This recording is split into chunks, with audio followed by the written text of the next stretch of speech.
All right. Good morning, and thanks for coming back after the break.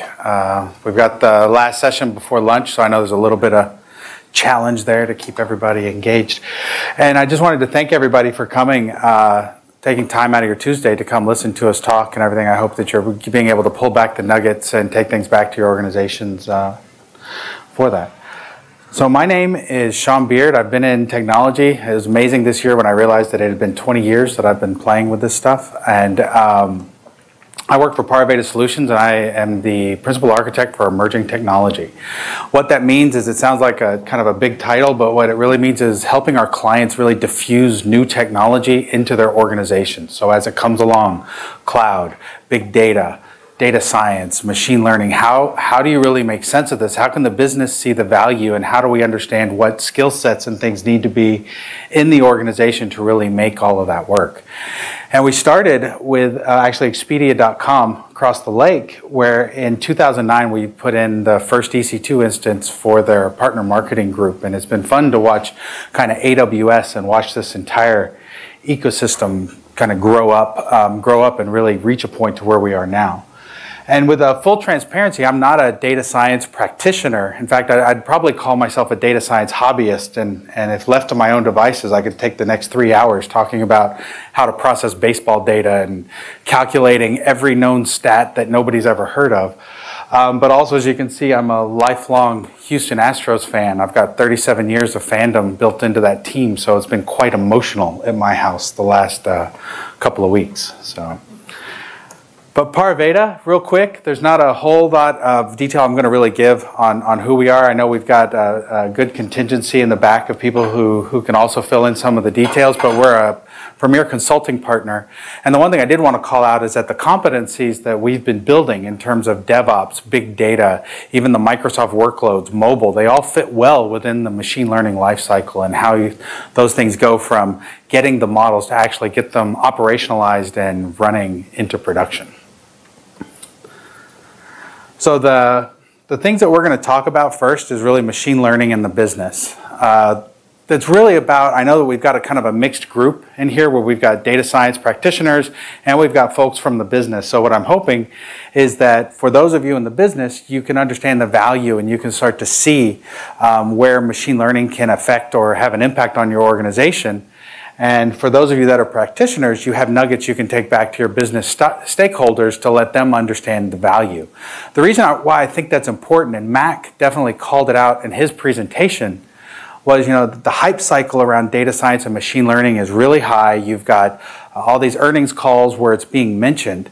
And a couple months ago, there was an MIT poll, or an article that came out referencing a poll where 80% of all CIOs said machine learning and AI is going to impact our business. And yet less than 30% are actively pursuing any machine learning or AI projects. Part of that disconnect is understanding the value that technology is going to bring to the organization. After that, we're going to get into little pieces that Mac talked about the data engineering. That's really where I've been spending a lot of my time the last couple of years, is really getting into the data platforms. How do we get to a point where data scientists can really start to leverage the data in the organization? And then after that, we're going to get into a piece on operationalizing. And I know there's a lot more questions than answers in that space right now, but hopefully we can give you some ideas of how we've seen it be successful with some of our clients. So the first part is, that we found is that data science and machine learning, really there's no one vertical or no industry that benefits more than the others. It's really about having a good view and analyzing the data. We have clients where, like in pediatrics hospital, where we were able to detect the cause of an infection and actually help prevent and save children's lives because of these infections that can occur within the hospital. As we'll talk in a second, energy load forecasting, or anytime you have a market, doing predictive models of what's coming. And obviously predicting the stock market has been kind of this unicorn that's out there, and trying to do things like that. And then as we think about heavy manufacturing, John Deere was mentioned a little earlier. Not only looking at the data and being able to say, hey, you fix this part now and it'll cost you $5, or you can fix it later and it'll cost you $5,000. And so being able to really have failure detection and understanding when things are going to fail, and being able to notify on when that happens. So I thought I'd jump into a couple of quick examples of use cases that we've been a part of. And the first one is back into that energy forecasting. So in Texas or in other deregulated energy markets, there's a lot of energy companies, and there is a lot of buying and selling of energy that occurs. And so if you're a retail or a consumer energy provider, you want to go through and buy your power on the market and then make sure you've bought enough of it to satisfy whatever load that is coming. And the earlier you can predict how much energy you need to have, the cheaper it can be, the more money you can make on it. And so we found that when we first got there, our client was using Excel to do their data science. Is there anybody using Excel to do their predictions or anything? Probably not many people are going to raise their hands, even if they were. But that's what we found. And so what we did is we started looking at what they needed. We built the models using weather data, using energy usage or consumption data that they had previously, CRM data, and we're able to get a very accurate model of how much energy their customers were going to use. And as kind of the flip side of that, as a bonus that we got, we were able to also be able to predict how much the customer's bill was going to be, because after that energy was purchased, we could sit there and say, well, your bill's going to be this. So it allowed our client to do the planning, and they got a good bump in customer satisfaction because now their customers were able to plan for what their bills were going to be as it came forward. Another example is in the consumer product group space. So a lot of the brands that we buy on a daily basis, it was fascinating to me that there's really these large companies where these brands are changing hands. And so you have a lot of investment and divestment of brands, or as I see it, you really have an investment and divestment of data coming in. And so as these brands are being purchased and new data is coming in, what the stakeholders really wanted to be able to see was, I want to see value across the different brands from our customers. So that really becomes more of a clustering type scenario where we're able to build out our customer segments, look at those customer segments and look at their habits across the different brands, and then able to provide those insights to the stakeholders. As a result of that, they started funding a lot more of the data science work because they were able to see how they can leverage that data to drive different marketing, personalization to those different customer segments across the brands. So what I'd like to do also is kind of take it up a level and look at meta, at kind of what we're seeing in terms of meta trends. And I've had the pleasure of seeing a couple times Robert Tursik's speech. I don't know if anybody is familiar with Robert Tursik and his concept of vaporized. And what he really is, at the end, what his book is saying is something I'm sure we're all familiar with and we've heard a few times, is what can be automated will be automated. And he'll even take it a step further and say what can be defined by software will be defined by software. And so the great example he has in his book really focuses on these things, on our phones. And if I think about my phone is my telephone, it's my messaging device, it's my calendar, it's my movie player, it's my MP3 player, it's my video camera, it's my still photo camera, it's my maps. It's all these things that have now been consolidated through software and some hardware into a single device. Panasonic Electronics, years ago, they had a very robust consumer electronics division that accounted for about 45 to 47% of their total revenue. If you look at them today, that number is now about 3 to 5%.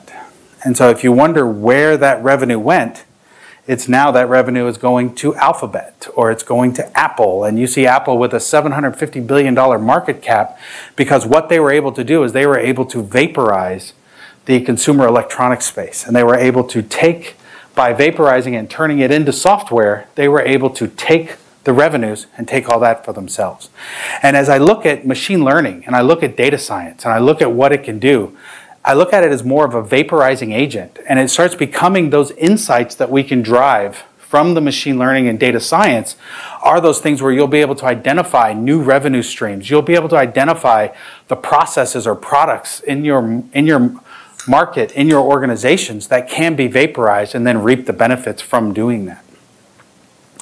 Of course, you know, there always rages the automation versus augmentation debate, which to me really isn't much of a debate, but I know that looking at my news feed practically every day, I see something that says computers are going to take these jobs and we're all going to be working for the machines or any of those things. And I kind of want to address that a little bit, especially from how we think about it from a business perspective. First, automation, I kind of view that as more of an OpEx concern. Automation is about taking something that already exists, taking a process, taking something that is there and making it better, making it faster, making it consistent and repeatable. And what that does is it'll pull cost out of that system. And what it also does is it gives you a quality boost, because if you can make something consistent and repeatable, then it becomes predictable, and so the quality then will start to follow that. If I think about the flip side, and I do want to caveat, I'm taking, if you're familiar with Kurzweil's singularity, I'm kind of taking that out of the equation right now because, one, I think that'll happen after I'm retired, but it's also, it also tends to skew how you think about these things. But if I think about augmentation, it really got me thinking about what are computers good at and what are people good at, and it comes down to two types of knowledge. And so explicit knowledge is something that computers are very good at. And explicit knowledge is, we are in Seattle, we're in a room, that's a computer, things that are very easily identifiable. And computers have the ability to take explicit knowledge and plow through petabytes of data and find the patterns in all of that knowledge. And they're very good at that. If I think about what people are really good at, it's tacit knowledge. It's the things that require skills that we can't necessarily describe. Things like playing a musical instrument, learning a new language. These are all things that sometimes are just innately part of who we are, that we can't necessarily describe even to ourselves how we do it, let alone get a machine to do it. But when I think about humans being very good at tacit knowledge, seeing the abstract, being able to pull ideas together, and you combine that with the explicit knowledge power that we can get from the machines, now you've got an augmented person that really has the ability to see the new value from the patterns found and then being able to look at it from an abstract perspective. And so I never really see it as a debate, but I see it as automation is really almost OpEx and augmentation really is CapEx, because that's where your new value, that's where your new things are going to come from. So as we kind of look at the world of machine learning and data science that we see from our clients, again, just kind of give a couple more examples. Some of the things we've seen, again, financial modeling is definitely a big piece of it. Facial recognition is a fun piece. My boss came to me the other day really excited about this thing called FaceApp. I don't know if you're familiar with this application, but it's fascinating because they keep everything under the covers. It is a rental-only application, but if you get a chance to play with it, take a picture of yourself and run it through FaceApp. It's pretty eerie what it can do in terms of making you look old or giving you your Hollywood glamour shots and things like that. Another place that we're seeing a lot of work in this space is in our marketing departments. We're seeing a lot of things from personalization. There's this concept out there called the moment of value, and being able to look at a user or a customer's behavior on a website and capture that moment of value, be able to give them something that they say, I can't live without it. And we're seeing that a lot of machine learning models are being used at every step in that funnel for customers on an e-com site to try to capture that and appeal to them personally. Also, I mentioned a little earlier, places like Capital One, Bank of America, they're doing a lot in terms of fraud detection. I've been to a couple conferences on that, and it actually just kind of, one went fairly over my head and kind of blew my mind on how much and how detailed their fraud detection models are getting to. And like I talked about a little earlier, again, failure prediction and looking at energy provisioning and energy consumption. And so what does kind of all of this mean? It means that there's a competitive landscape that's really out there changing. And as much as I know a lot of people in business don't like to hear that this is what the other people are doing, it's running the risk of being left behind because of this changing competitive landscape of incorporating machine learning and a data science function into the organization. The tools are changing, and they're changing quickly, but right now they're really using these state-of-the-art tools that are much better than the traditional heuristic or manual analysis techniques that had been used previously, especially as we think about how quickly and how much data is actually going to grow within our organizations. This also means that there's different levels of technology and expertise that's required. AWS has done a great job of really democratizing a lot of the compute pieces and the storage pieces to make it very accessible and available to be able to use. And the real trick, and this is definitely a challenge for a lot of organizations, is having the courage to really challenge your existing processes, having the courage to challenge some of the opinions that exist within the organization, because by doing that, it's very likely you're going to find a lower cost, highly innovative solution that's there by challenging, by going through and challenging. Like I said, it's across all industries. There's no vertical that that really benefits more than the other.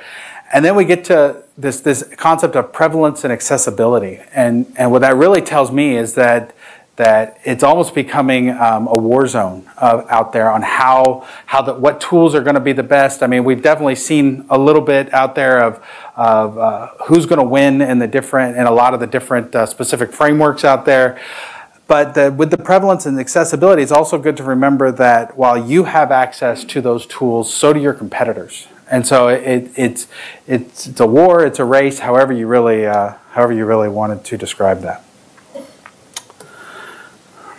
Other thing that we've seen, and Joe had this a little bit on his slide, and he went through it really quickly, but these exact same models, regression, classification, and clustering problems, that really accounts for about 80% of the things that we're seeing from our clients. And it doesn't matter it's all across industries, and when we look at the use cases that are being solved right now, it's really that 80-20 rule. With that being, it's not all of them, but this is predominantly what we're seeing. So, and as we start to think about the business side of things, we look at business as really three things. We look at it as structure, process, and people. So I kind of want to go into, from a machine learning or data science perspective, what that looks like, and things that we've seen and kind of lessons that we've learned, and kind of course, we're a consultancy, so we love to build frameworks as well. And so I just want to, kind of go through how we kind of view like the readiness of, are you ready to do machine learning? And the first one is ready. First stage is ready. It means that you've got your data platform in order. You've got the data in a state that that you as data scientists can bring it together, that you can start doing the real work. And you're either actively trying to hire data scientists, and what we've seen a lot of is you're putting out RFPs, because there are not a lot of data scientists out there, and so trying to hire on a large team is definitely challenging. So we're seeing RFPs go out, and you're ready to start doing the data science work. If you're in the preparing stage, you've got your data platform ready to go. Everything is there, but what you really haven't done, and this is something that Joe and Mac has also touched on, is you need to have an envisioning session. You need to really ideate on what are the use cases that are going to best benefit from doing the data science work, and how can we start to incorporate those? If you're unaware, that means you've got good control of your data, and you're really wanting to get dashboards, and you're wanting to get some of the things together that could benefit from data science, but you really don't know that they're there. And then unready is really about your data is all over the place, it's in disparate places, and it becomes much too cumbersome to try to get everything into a state that you could do meaningful data science work on it. And so that's where we would start having a lot of other conversations about, well, let's start from the data platform and then work our way forward. So that was structure. So from a process perspective, and you've probably seen this a couple different ways already, but we definitely look at it in two phases: an experiment and learn and an operate and run. And one of the reasons why we definitely have those separated is because we've seen a lot of success in getting through an experiment and learn, but we haven't seen much success in getting out of that into an operate and run and really getting everything productionalized. And that's what we'll talk a little bit about a little bit later in the operationalizing data science. But as we go through, again, we have data analysis and algorithms. We go through, and that's really more or less your ideation and understanding what it is we're going to solve for. And then you have this iterative process of building a POC and getting your models right and getting ready to go, and getting everything ready to go. What we see a lot of is there's a lot of value that comes out of this, but it becomes these one-off projects that don't necessarily make their way into a continuingly maintained project that keeps going. It provides value, serves its purpose, and then everything kind of moves on to the next one. And so getting into that production integration phase is pretty tough, has been tough and challenging. And we'll talk about why when we go into operationalization. And the last part is skill sets. Didn't go into as much detail necessarily as Mac did, but what we see is these three separate roles in kind of the data science ecosystem. And data science in our world, it's that, as Mac put it, that mythical full stack developer. It's, you know, you've got some coding expertise, you've got the scientific pieces with the mathematics and statistics, and then a really key part of all of this is what I call an intimacy with the data. It's having that domain expertise. It's understanding the data and what the data really means. And that's really, to us, that's what a full stack data scientist looks like. And it's very hard to find someone that actually can fill that role to go through and run the projects.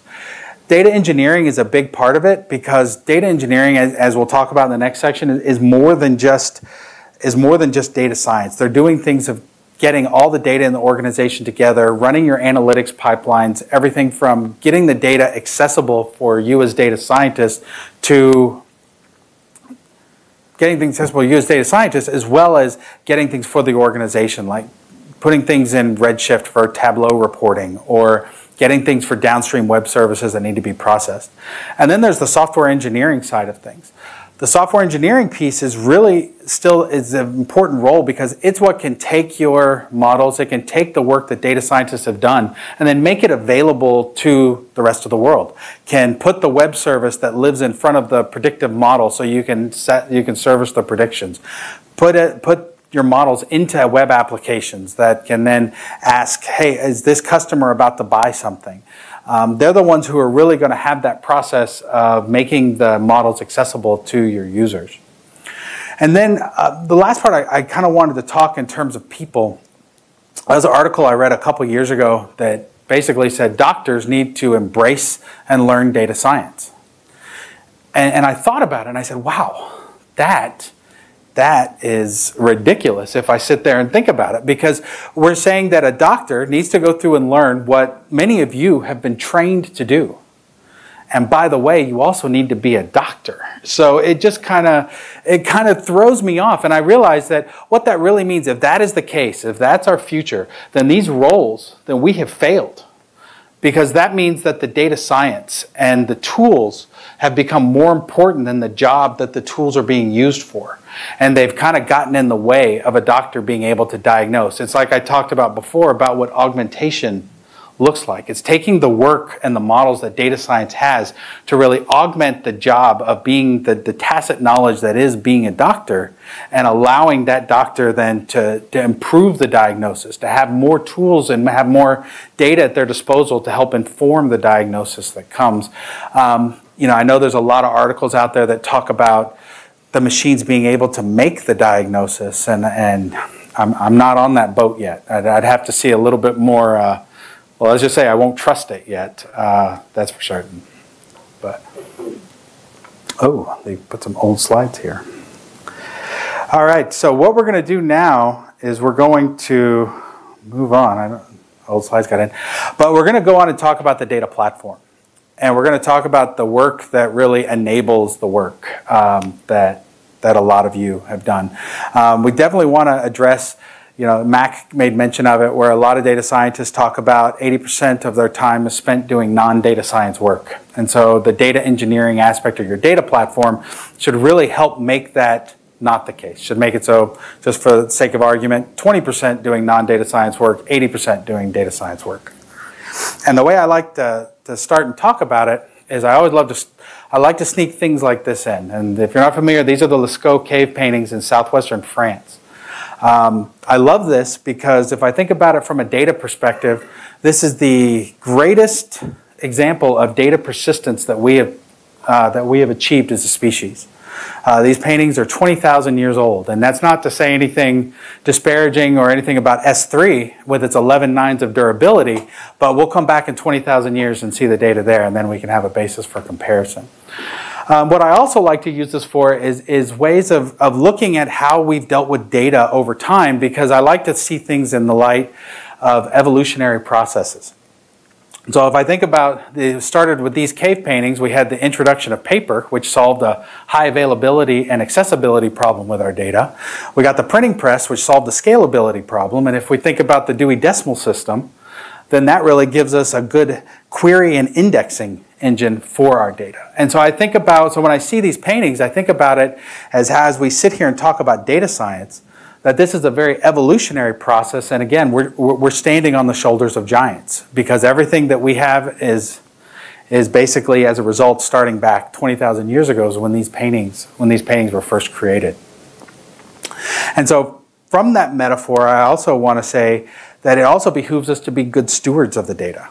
I mean, the people who created these paintings no longer exist. Some of the species that are depicted here no longer exist in southwestern France.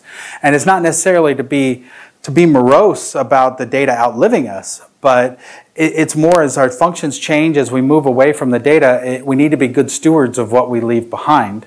And, you know, and there would be a whole other conversation on how we prevent data swamps and things like that. But it really gives us the opportunity to be good stewards of the data. I'm going to switch to go to another metaphor real quick and really talk about data as being the new oil. And I'm sure that's not anything foreign or unfamiliar to a lot of you in the room. I actually really love this metaphor, because one of the things, looking at it from a data platform perspective, is as we look at all the use cases that have popped up for people's data, we create all these data products that are there. Well, with oil, there are thousands of products that are created from oil. You know, I see plastics, I see a lot of colors in the room, I see cars that when I was driving in this morning, all using these products from this one resource that we have. And so as I think about the data, I think about all the different products that we really have. And it becomes really important on a data platform, because we are really almost at the point, or on the precipice of a time when an organization's value is going to be determined by the quality of their data. And that's a pretty bold statement. But as we think about all the things that we're looking to enable and everything revolving around data, it starts to make a lot of sense. There's a client that we have out in Spokane, and we were having a conversation, and they said, well, we need to decide, are we a services company or are we a data company? And I said, well, is there really anything to decide? Because you're really a services company that has data. And data is always going to be a part of what they do. And so another slide I love is this one, because I've been using this one for 5.5, 6 years now. And the first 3 V's of big data, I'm sure everybody's familiar with, on volume, velocity, and variety. And I love this because what it does is it kind of gets us started talking about data platforms of, this is how we bring data in. These are our concerns. This frames the technical context of our data platform. And that's what the 3 V's have always really told me, is this is how we corral our data and get it in. The second part, the veracity and value, what that really does is those are dimensions of the business problem, or those are dimensions of the solution, where how do we get data out? Do we have the ability to trust the data that we're getting out of our data platform? And are we able to get value from it? Just because, you know, I hear a lot of, we've got to capture all the data that we've ever created, period. And that seems like, well, I guess in case you're worried you're going to lose something, but who's doing the analysis to figure out what value we can actually get from capturing every bit of data that is created within an organization? Because there is cost associated with that. There's processing time associated with that. And so where can we really get the value? And as our data sets get larger and larger, how many statistical anomalies can we really run into where we're actually seeing something there that isn't necessarily true? And then how many decisions are being made based on that? And so it's just making sure that we can trust the data and be able to derive value from it. And so now I'm gonna say the buzzword that I know a lot of people have said, but data lakes. And we're not really going to talk about building data lakes per se, because there are a number of white papers on AWS. There are books written about data lakes and everything else. But what I really want to talk about is what's the real value of a data lake, especially from a data science perspective. And so what I see, and this was something that Mac also had on his slide on the pros and cons, from a data science perspective, I see a lot of value in centralization, because what it does is it puts all your data in one place. Even if it's your data platform that data engineering has provisioned to you, it gives you that place where all the data is centralized and in one place. Other things that data lakes really, that by you, is it really represents a decoupling of a lot of the things that are there that hold back organizations or hold back data platforms from really reaching a full potential. Example I have is we have a client that's running Hadoop. They've got a significant Hadoop cluster. They've got maturity in their processes, but the problem they keep running into is they keep running into scaling issues with it because their data is stored in HDFS. Their processing is all done through MapReduce and Spark, and their querying is done through Hue and other tools that they have attached to their Hadoop cluster, but at the end, it's all the Hadoop cluster. So what we really look at is how can we tease apart storage? How can we tease apart the processing? Because then as we decouple those things, we no longer are bound by a single processing tool. So if I want to have, I could have EMR come in and sit on top of my data lake and send all my reports to Redshift for Tableau. Or I could have I could have Lambda functions. I could have all the things I need to do to process data, to make things available for Dynamo to satisfy requirements from downstream web services that are talking to the website. Or you could have your Spark ML, you could have your Python, your R scripts all running against the data to be able to build out the models that you want to build for your use cases. And that really gives you that ability to layer the tools on top that satisfy the use cases you're trying to solve instead of trying to shoehorn your use cases into the tool set you have.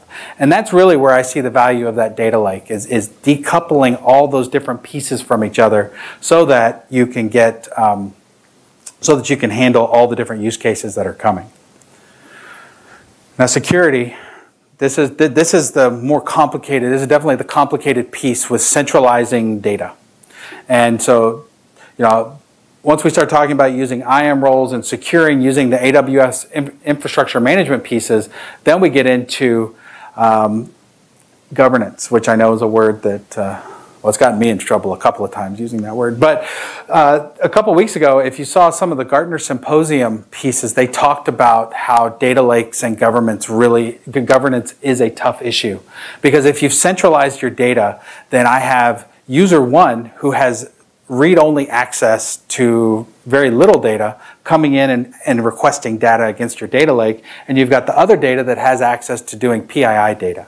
So how do you determine who has access to what in your data lake, and how do you then start looking at redacting data for different users as it comes in and out? So it does become a governance challenge, and it starts to challenge the more classic data, enterprise data strategies and governance policies that are out there. And so if we are going down a full data lake path, then we need to start really looking at how governance is impacted and the things that we need to modify and think about. Man, I don't know how these slides got in here.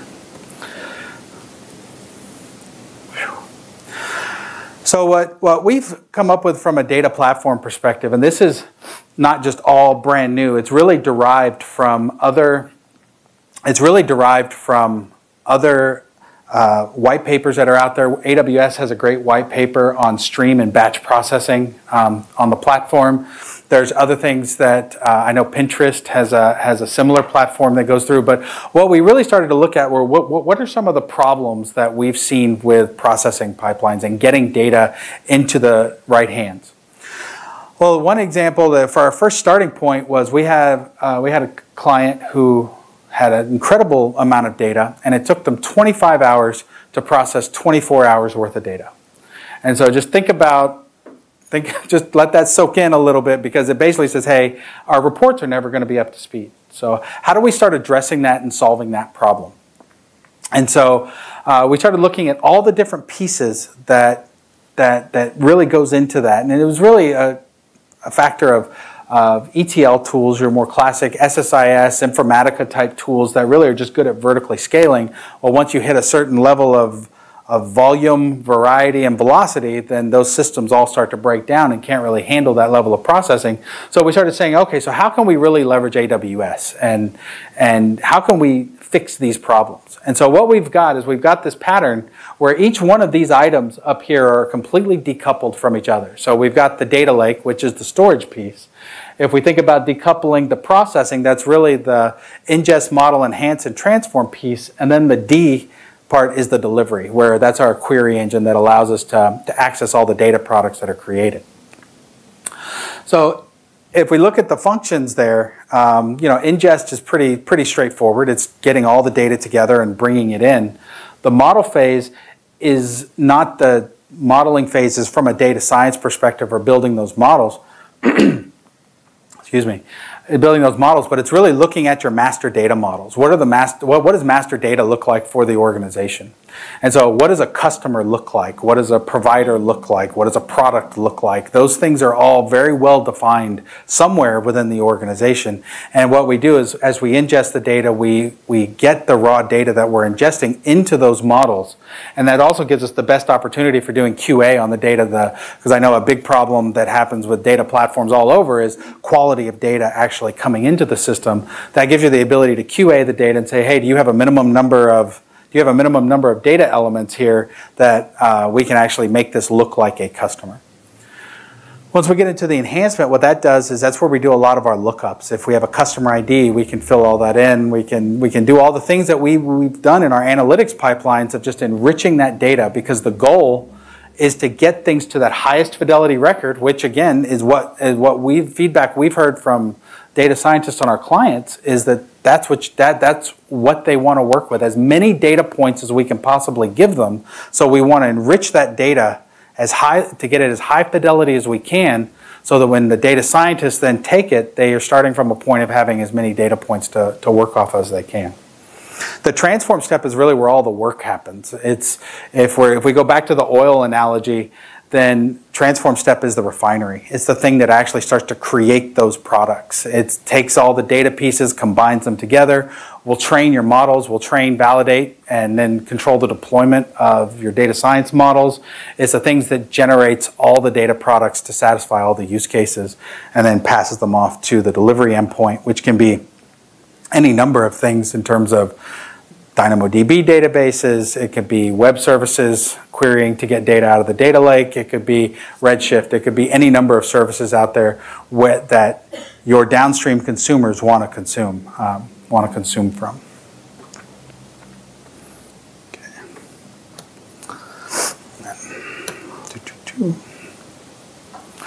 So let's dig into operationalizing the data science, because I know that's been a topic. Definitely a topic of conversation. Like I said earlier, most data science projects we see never make it out of the experiment and learn phase. They pretty much stay and never make it into the operate and run. They kind of stay in the experiment and learn. And so let's talk about how we can kind of get those out. So I don't know if many of you, about a month and a half ago, the data science conference was here in downtown Seattle. Did anybody go to that? Anybody here go to that? It was very fascinating. It was actually, it was really interesting, especially not being as engrossed in the data science community. It was very interesting to see how all that fit. I highly recommend going. It's going to be in Chicago next in May, I believe. But during the question and answer period, I basically asked and said, data science is not software development. But the thing that app development or software development has done a really good job of is bringing Agile into the system, into how we deliver software. Our quality is up, our time to market is up, our communication, our lines of communication to our stakeholders is up, and not inadvertently, but what that now has done that makes it more complicated for the data science community is that our stakeholders now, every 2 weeks or 3 weeks or whatever your sprint cycle is, they now have an expectation that you have production-ready code. And you can't really take a research scientist approach and try to shoehorn it into a 2-week sprint cycle and say, what are you going to deploy this week? Right? And so how do we really get through that, and how do we get over that hump? And part of it is I think it's a little give and take on the software dev and the data science side.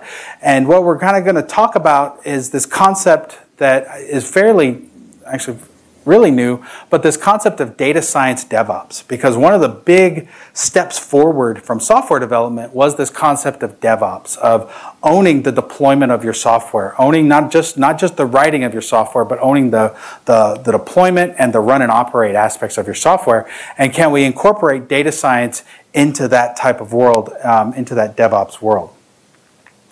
And so the first place I want to start on that is really looking at the data science lifecycle. And this is another view, I'm sure just yet another slide of a life cycle that you've seen probably 4 or 5 times today. But again, we're looking at the business understanding and then the data preparation and model development. Those pieces are really part of the experiment and learn and the POC phase. And then when we go into operate and run, that really gets broken down into the operationalization and the optimization pieces of it. And within that, we've got deployment, change management, monitoring, and then you get into optimization and then performance characteristics. And all those things really kind of, it really harkens back to what we've seen in just standard software development DevOps. We've got to be able to monitor what we do and be able to alert on things that go wrong. We've got to manage our deployment. We've got to manage changes to it. These are all very synonymous with things that happen in software. So can we start, once we get past the POC phase, what does it really start to look like to take those concepts and apply them to the data science models and things that are, I think that you're already familiar and working with. The first thing I will say is we're going to jump back into our data platform, because again, having a data platform or having an environment where you can deploy those models, where you can do these activities, becomes critical to success. Because again, that's one of the key things that we've seen in not being able to make it across that hump from experiment and learn to operate and run is not having an environment that can actually support those activities and be able to handle them. Another thing that allows you to do is really start to incorporate the automation aspects of it. Because to me, at this point, if we're not building automation from day one, then we're kind of making a lot more work for ourselves in the future than we really need to have. And so we really need to be able to make sure that whatever we do, that we're able to automate it and we have a platform that can support that. Because each one of these items up here, and as we think about data science, we're really focusing on the transform because it's decoupled from everything else around it. It makes it much easier for us to do deployments into that step. It makes it easier for us to make changes without impacting anything upstream or downstream from what we're doing. So let's walk through a pretty simplistic example of kind of deploying a machine learning model to production and kind of breaking down, these are the activities that we need to occur that kind of map into that operate and run process. So the first thing, we've built a predictive model of some sort. And what you want to do is you want to make it available to your users. So you front it with an API. So some device, some browser, something sends data to the API. The API says, hey model, what's my prediction? Returns it back, and so now we've got our prediction.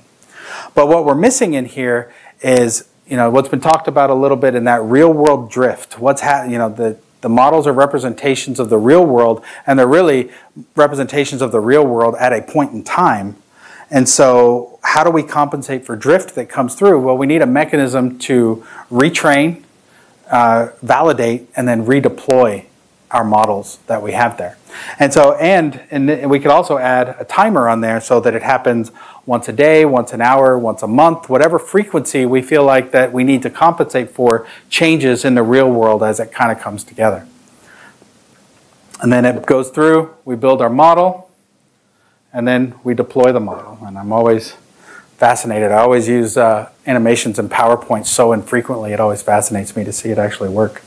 But now we've gone through and we now have our model. We've compensated for drift that can occur. We're retraining, we're validating, and we're redeploying, and then everybody's happy, and we can go on about our business. Now we are missing we're missing a critical piece of this though that isn't really here, and it's definitely the thing that in the software development world was one of the harder things to really wrap your brain around. And it's really the monitoring and alerting piece, which has traditionally been an operations task, not a software development task or not a data science task. It's been this operations task. But what we really need to do is look at our models and understand how well are they performing. So in this case, we've got a customer profit and customer revenue prediction models.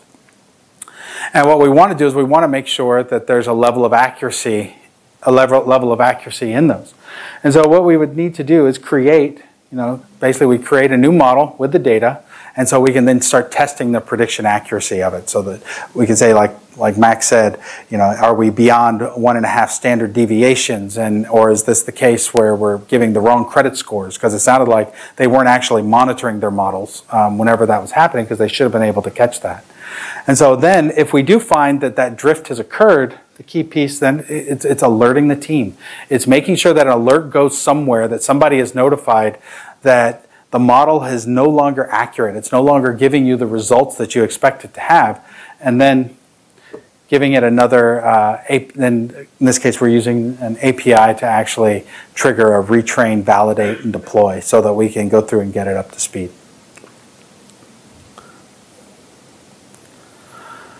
So as we kind of go through and we work with our clients, what we found, especially again, if we think about it from a diffusion perspective and clients diffusing data science and getting them into their organization, we see it from a couple of ways. The first one is really let's really take a look at where you are in this journey. Let's look at your data platform. How is your data structured? Let's understand what your readiness is for data science. Do you have the pieces in place to make it happen, or should we start looking at how we can get your data in a place where data science can happen? Then also doing an ideation session, or really envisioning what are the use cases that we think would best benefit from a data science function within the organization. The try piece is taking a small subset of data and one of those use cases and saying, okay, we're going to build out a POC and we're going to see if this works and we're going to see what value we can drive from it.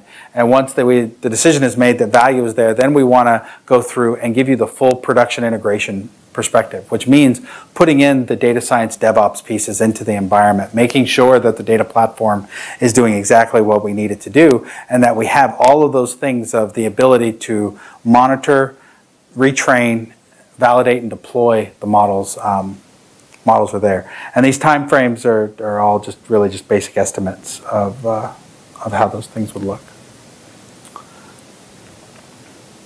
So now I think we're going to dive into some questions, and I think we can probably just roll right into the panel as well. So Joe and Mac want to come on up.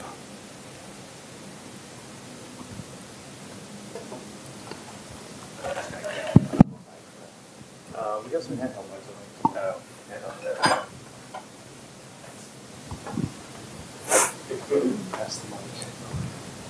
Cool. Questions? We all grab this other microphone. Yep.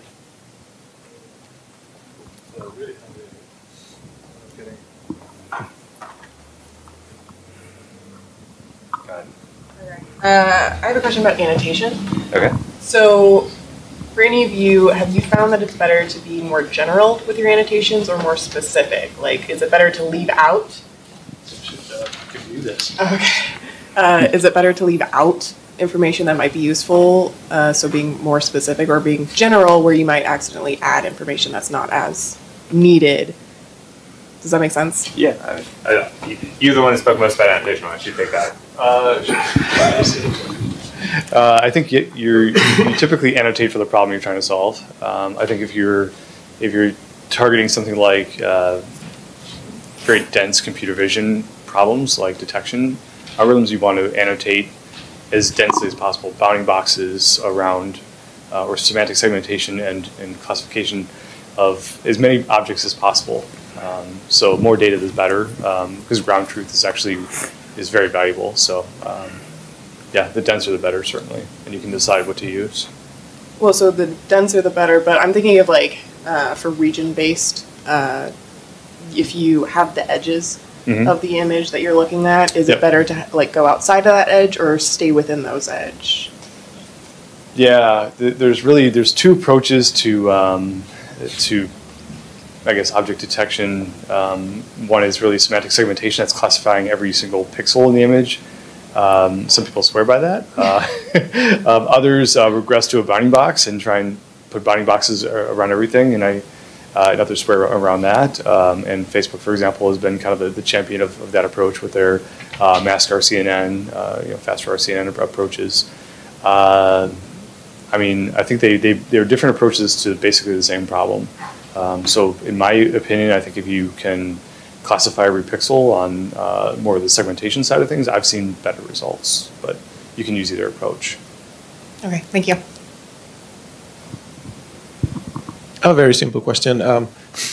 So I started learning R, and then everything is transitioning to Python. Are you seeing the same trend? Can you confirm that? Should I drop R altogether? I don't know. It's like a religious war here. Exactly. I mean, I'm not going to make a statement. I don't want to make a value statement. We have seen more people picking, sort of using Python. I wouldn't say, I don't think R is going anywhere anytime soon. And I think that in certain situations like R, there's a lot of great things. So I don't think you need to drop one to immediately learn the other. I think where we've seen is most big successful data science teams have people doing both. And so it's more important probably to learn the fundamentals in one of them and then being able to apply it rather than trying to switch and learn another thing. I think, yeah, that would be my advice. I don't know what you guys think view. Yeah, I mean, definitely learn the fundamentals. Don't get religious about what you use. I think, though, that ecosystem and just code availability examples is actually really powerful for folks that are learning. So, I mean, Python kind of has a lot of momentum right now. I would say just about every developer I talk to is using Python because most of the deep learning frameworks are Python-based. So my personal preference is Python. I spent some time with R and just hated life. And then I just focused on Python. And just because the packages are available, if I need data frames, I can use Pandas. It's available in Python. It's great. So my preference is Python, but don't get religious. Learn the fundamentals, as Max said. That's actually what's more important. Yeah. Coming from total ignorance here, but can you talk a little bit about auditability of the algorithms? I understand there's some research out of the UW called LIME that's a way to understand what is happening. And how that applies also to when you're using APIs that are coming from a third party. How do you understand what's going behind? Yeah, I'm not familiar with LIME. I'll have to look that up. Auditability is kind of one of those challenges, especially in deep learning, as the algorithms we're talking about are learning the features. So instead of in the more classical approaches where as a user, I'm actually feature engineering, I have some level of understanding of what my algorithm is actually focusing on, why it's making the decisions it's making. And this is actually the best way that this ever manifested itself was within expert systems, rule-based approaches. Like there's a reason why somebody actually wrote those rules, and I can actually go back and say, hey, that person wrote that rule and it made that decision. Hey, very easy to audit. We've gotten to the point now where we're auditing based on the features that we're deciding to include in the algorithm. With deep learning, it's actually very, very hard because there's largely no human attributes in the loop of any of those features. So right now, actually, that's an area of active research, I would say. Definitely not solved, and could be, I would say, an inhibitor of adoption in a lot of areas, especially in EMEA right now, where there's legal constraints to that. So, do you guys have any additional? I do not. Hope you already have a mic. Sure. I would say the one thing I would add is I think there's separating interpretability and auditability as different things. I think interpretability is why did the model, how did the algorithm work, what features were important, and I don't know that much about Lime, but from what I've heard, it's some process to basically give a sense of the relative importance of different things. It's not as nice as linear regression where you can see the exact coefficient weights and everything like that, but it's getting to give a sense of a little bit more what's important in this process. So that's sort of interpretability, which I think is really important, and particularly in highly sensitive decisions around medicine and other things. You understand why. Then I say auditability is almost like a superset of that, which is how did this thing get built, and the ability to sort of inspect that. And so that's where we see the ability to see where did the data come from, what transformations were made to the data, which tools were used, what was the discussion that was had about how to deal with outliers in this column. That whole thing is like a broader idea, and in many ways, that's often more important than the specific interpretability. So, ISACA, an audit body of knowledge, would have general computing controls that might be applied to the computing environment. Is there some regulatory effort to do controls in that results dependency structure? Not consistently that I've heard, but I mean, there is like in the world of finance, there's a process called model risk management, which is like actually the Fed put out guidelines about the different pieces that should be regulated. And we've talked to insurance companies that are sort of using that as a template. But I don't think I don't think anyone's like, there's not a full industry-wide standard yet. And I think that people are only starting to realize the importance of the reproducibility. Question over there.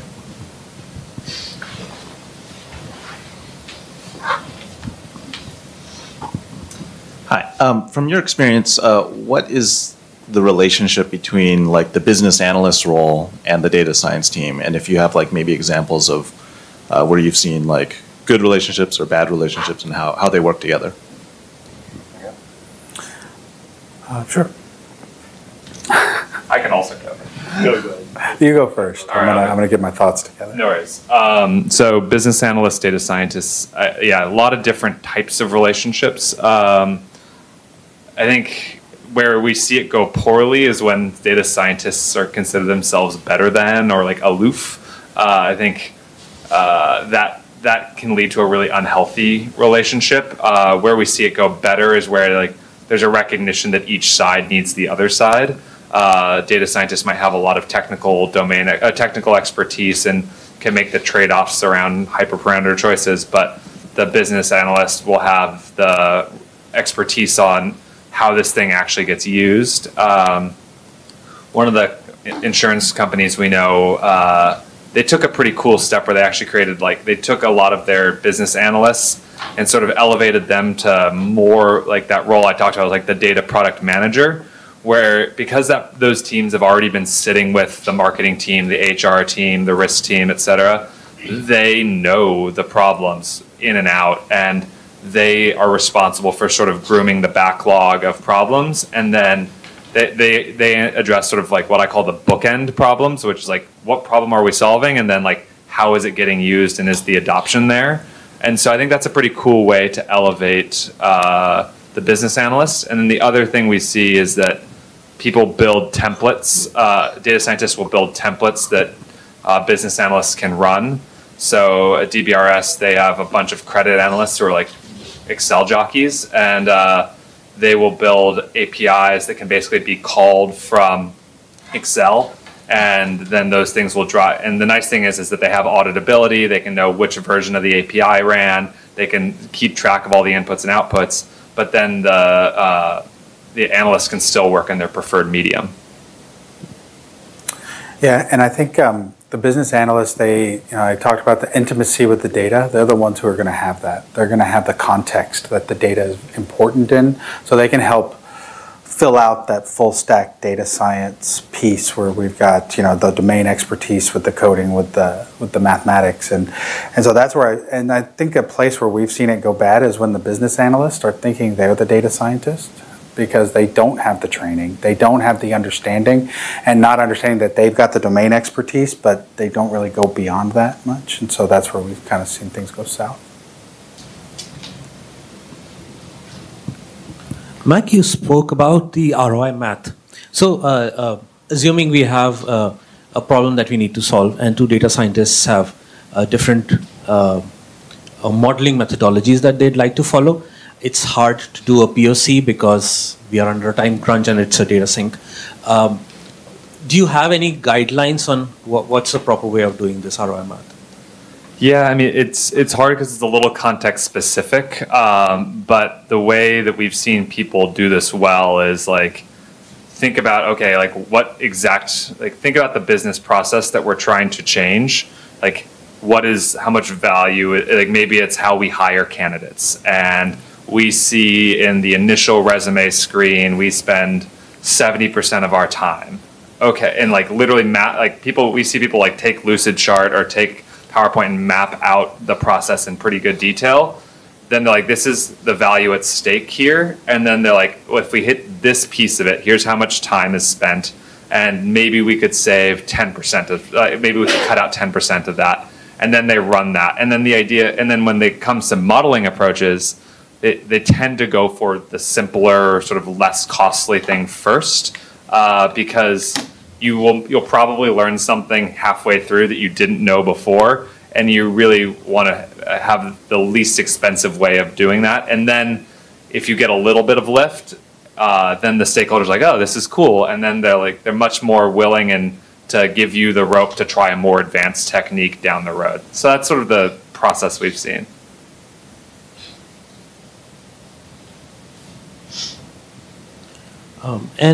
Joe, you spoke about SIGOPT and hyperparameter tuning. Are there other similar products in the market for feature engineering as well? Yeah, they're unfortunately called expensive ML engineers. But there are very few hyperparameter tuning. I mean, where hyperparameter tuning is really important is with larger deep neural networks, I would say. But yeah, really, really good ML and data scientists, ML practitioners and data scientists are really your key to great features. And I think that comes with iteration, that comes with intimacy with the data and being able to visualize it and understand the problem and what you're trying to solve. I think honestly the best place to recruit those guys these days is on Kaggle. The top guys in Kaggle look for them because those are your feature engineer experts. So yeah.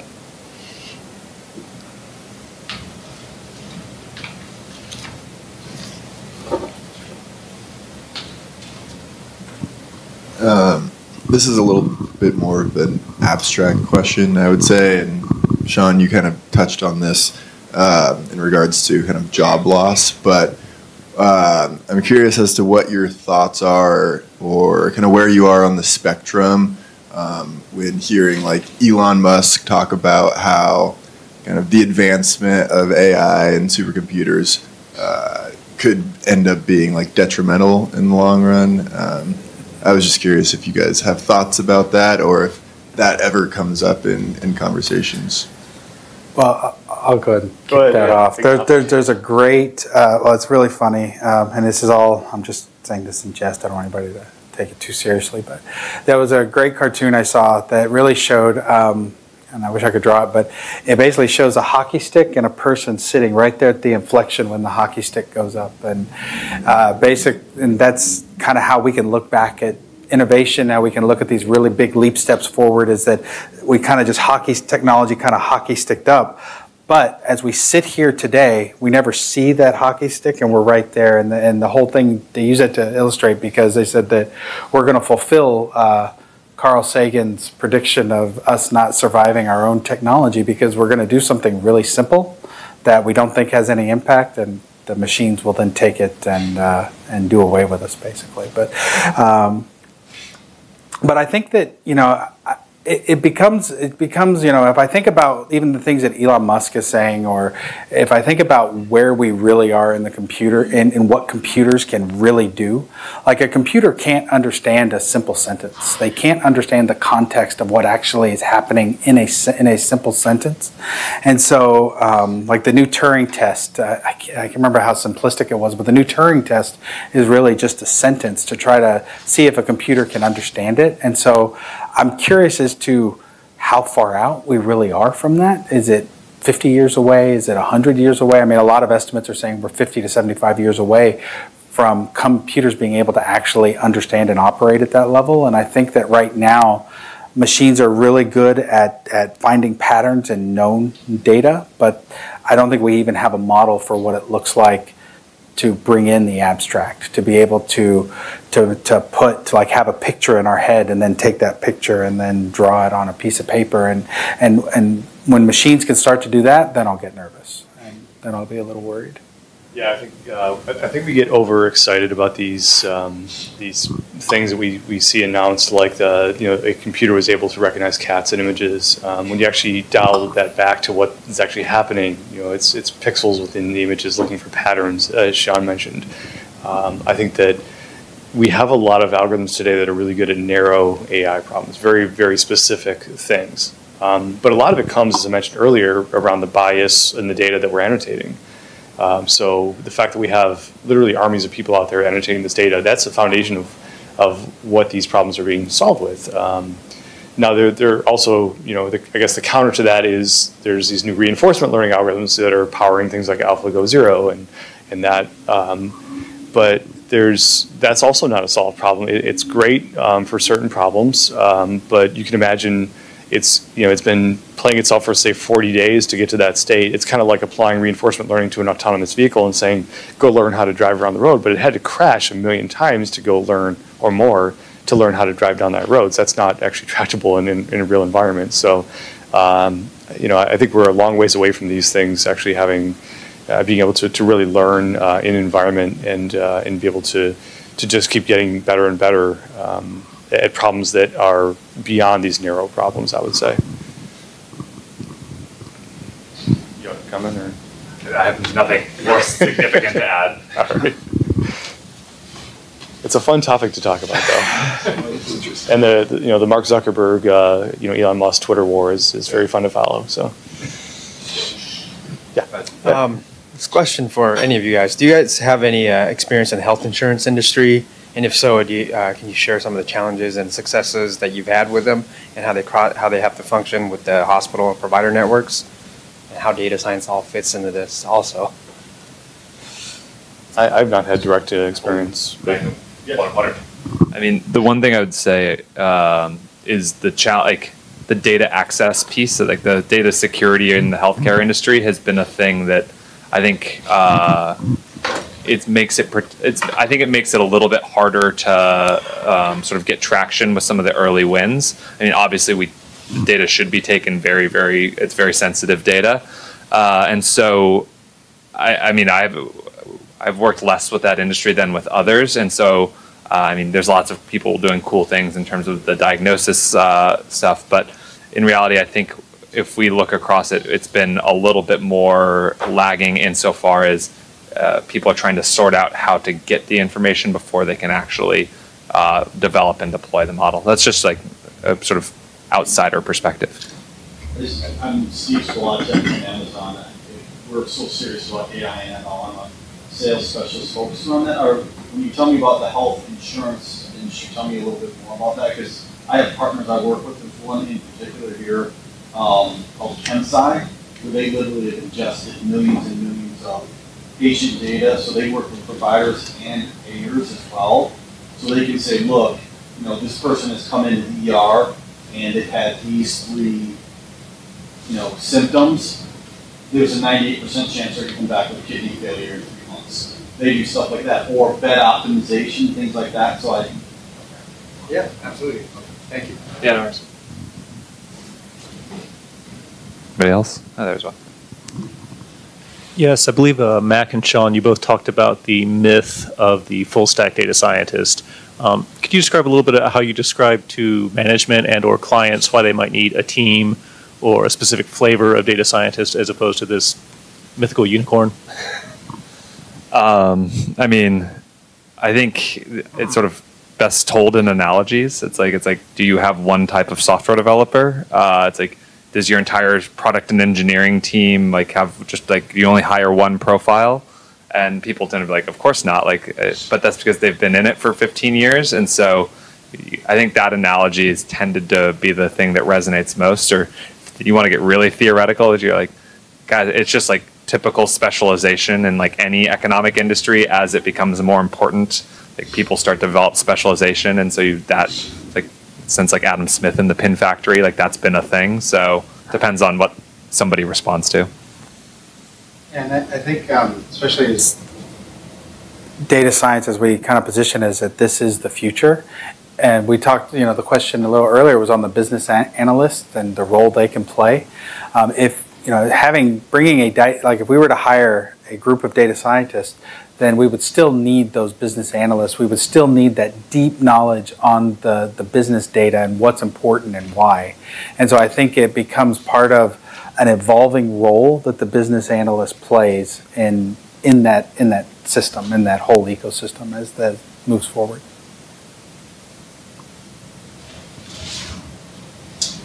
I have another question. I can. Okay. It's for the live stream. So I know, Sean, you kind of hit a little bit on like what might the timeline be for getting into the data science realm with the whole like create the POC and then operate and run, and it takes this long. But I'm just wondering, so from like when you're talking to someone in business who's looking at this process and looking at it just starting it out, like what might you say the timeline looks like overall once you start to get into this and once you start rolling? You know, because we talked about how Scrum has kind of influenced our ideas about what software development looks like and how that's kind of a problem with data science. So like what might, you know, like high level, what might that look like once it kind of gets rolling? So I think the thing that we would focus on really is even, you know, in that demonstration there was 2 weeks of POC that, you know, that we said, hey, well, we can demonstrate value here, right? But then what we want to be able to do is then we're going to stay in that POC phase and we're going to iterate. And part of that iteration phase is also understanding how we're going to integrate into the larger production environment, because we need to figure out what are our deployables or what are the deliverables of this process going to be. And I think it would also be looking at the organization and where they are in their maturity to understand what communication plans look like, what a sprint-esque type environment would look like, and how we get them more integrated into all the other pieces. We've seen it varying levels, and we've had to do almost custom plans based on the organization.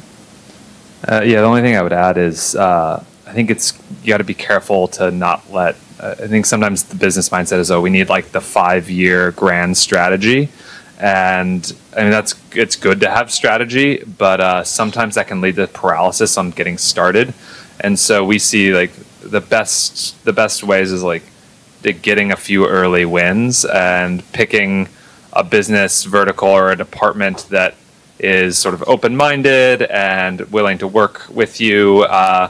Don't like wait for the data lake or the data warehouse to be perfect, because it never will be. And so if you get 2 or 3 early wins and you can then sort of run those up the chain, then I think you sort of can step to the next stage where you can grow the team.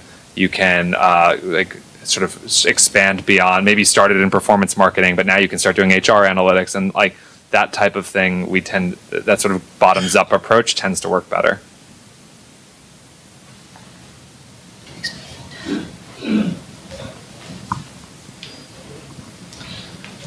For like the IT and data infrastructure teams, so the teams that are like, you know, building your centralized data platform, what are the traits or requirements or what are the things that those teams can do to make a data science team successful, or like, yeah, where the data is accessible? Well, the first thing would be talking to the data science team and understanding what data they want, because the data engineering and the platform team is in the business of delivering data products to their consumers. So it's understanding what is the data that the data science team wants, and really looking at themselves as almost a services type organization where they're there to just get the data where it needs to go in what state the consumers want to consume it in. And that would be, and I think it just becomes a constant line of communication. And I know I can already feel it in the room on communication and requests going to a data platform team. How long is that going to take? And you know, there's a lot of that, and we've seen those challenges. And you know, I could probably spend another hour talking about data platforms and the evolution of what those are actually going through. And there's things that we've seen and are working with on our clients to make it a much more self-service process, where you would be able to, if you need to get at a specific piece of data, you can write your own pieces into that pipeline to get it, because by centralizing it, it also can open up accessibility. And it's, whereas previously everything was really about ad hoc reports and self-service reporting, well, now the requests are really about self-service data access, and how can we really facilitate that And again, I will jump back to the governance question and how do we do it in a way that can be governed and stay compliant from a regulatory perspective and things like that. But. I think the only addition would be is you're hiring that team and looking at the sort of traits. Like, I think there's a practicality that's important. I think some data engineers may be so obsessed with getting the exact right schema and like optimizing for a scale that you'll probably realistically not going to get to for 7 years. And then at the flip side, you don't want, the reason you have data engineers in particular is because they are more, they have more programming background. They're better at setting up for scale. So I've seen the best people in that space tend to be able to sort of comfortably live in both worlds and make those trade-offs well.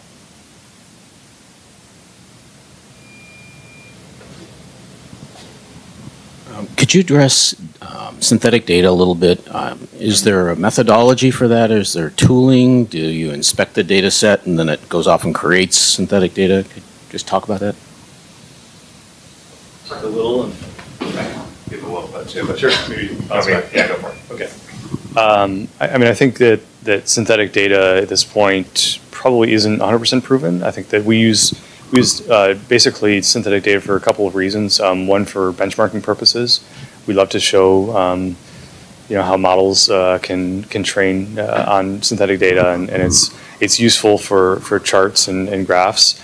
The other is, I think, to augment data sets, and I see a number of ways to do that through either data augmentation or actually creating real synthetic data. GANs are starting to be thought of in that way, and using generative networks to do that. There's also a whole tribe of these computer vision folks that are trying to use 3D models to use as data sets. I think the challenge is, of course, is overfitting to the synthetic data. I think that's probably the main fault. But I think synthetic data has real promise, in my opinion, for aiding our data challenges. Yeah. Yeah, I mean, the thing that we see is that it's synthetic data can be helpful just for setting up a baseline of like, it might not be, like, you want to get somebody an example of how this thing could work, especially like if imagine that it was collected perfectly. In reality, it probably is not, because if the data is perfect and the lift that you get is only sort of marginal, then it sort of is a good test to say, oh yeah, it's probably not worth the effort of doing this thing. So it's helpful for sort of proving out hypotheses reasonably quickly, especially if data collection is hard.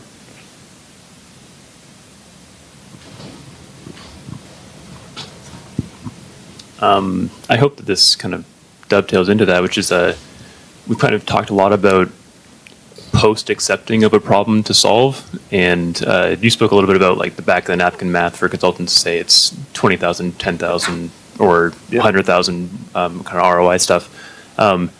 Is there any sort of decision making that's important into whether it's worth even solving at a data science level, or if it's a back of the napkin style problem? I think that's a really good question, and sometimes like, especially if you have a new data science team, it's sort of like everything looks like you've got a hammer, like let's find some nails. But like it doesn't always have to be a data. Like sometimes expert models can work fine, and like where interpretability is useful, it can be a good sort of stopgap until you come back to something. I think the other piece is like we talked about ROI math, like the value you create is one side, but also there's the cost, and like a full accounting of the cost of doing a project is sometimes not done well. Like it's not just how much time is the data scientist going to spend, but how much time is IT going to spend getting you access to the data and putting it into prod? How much time are you going to spend on training? We talk to people where they're like, oh, well, we're going to try and change how the finance team does forecasting. It's like the finance team's been doing forecasting for 25 years one way. Like the change management, like to convince them to change, like you might build a good model, but the feasibility of it is just so low. So I think people like have to do a pretty good, and also the compute cost. And again, thankfully, the cloud has made this a lot easier. But still, I mean, it's still not cheap to do certain things. It's getting cheaper. Thank you guys. But overall, like that whole accounting is really important, and sometimes it's just not worth it. The only thing I would add is a lot of what we do with our cloud projects is we always do a TCO attached to it. So if we're proposing something net new into your organization, then what does the total cost of ownership really look like? And then we compare that to relative to what they're spending now, be it on-prem or already in the cloud. So.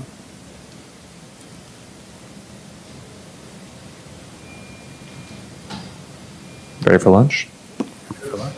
All right. Thank you all. All right. Thank you.